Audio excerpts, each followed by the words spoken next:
Kita tuh wajib semua pelajar tinggal di asrama sehingga akhir semester. Oleh yang demikian, saya mendapat roommate yang tidak dikenali daripada kos yang berlainan. Saya pun terima dan berkenalan dengan roommate baru tersebut. Namun hubungan kami biasa-biasa sahaja.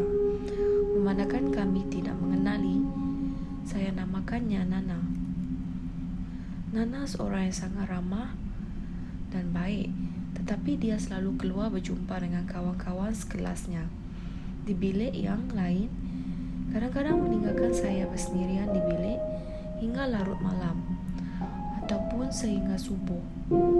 Saya pula tak kisah dan lebih suka bersendirian kerana boleh study dengan tenang, bergayut or bermain SMS. Ketika tu hanya SMS sahaja yang paling popular.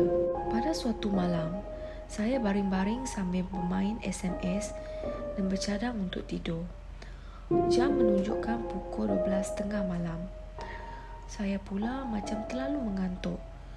Dan ketika itu, saya mendengar ketukan dari luar. Saya mendiamkan diri kerana ketukan itu bertalu-talu dan membuat saya sangat takut. Namun saya beranikan diri untuk melihat di bawah pintu, tetapi tiada siapa-siapa di luar. Saya terlalu panik dan takut. Saya nekat bangun, buka lampu dan mengambil Yasin di atas meja study.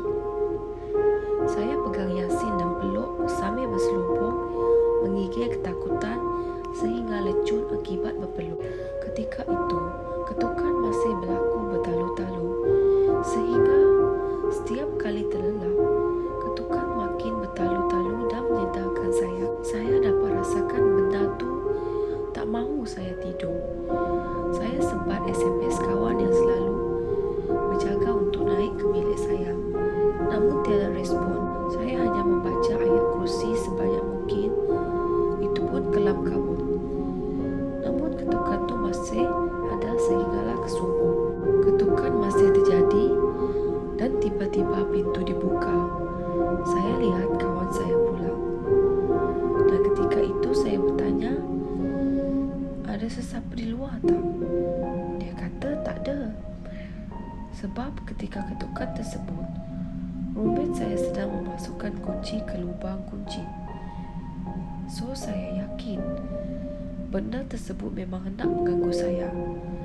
Sungguh saya sampai menangis menceritakan kejadian menakutkan itu. Saya tidak sangka saya dikacau sebegitu, kerana sebelum ni saya tak pernah dikacau oleh makhluk tersebut.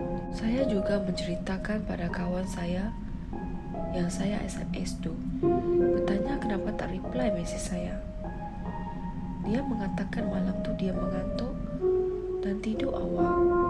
Seorang kawan saya yang selalu tidur awal pula tidur lambat. Dia juga mengalami kejadian di mana dia terasa ada sesuatu menyengok ke bilik mereka. Saya membayangkan jika saya membuka pintu tersebut, apalah yang terjadi pada saya. Sejak tu roommate dan saya akrab dan sentiasa bersama. Dia tidak lagi keluar ke bilik kawan-kawannya kerana tidak mahu saya kesorangan. Sampai sekarang masih tertanya-tanya siapalah yang mengetuk pintu bilik saya tu.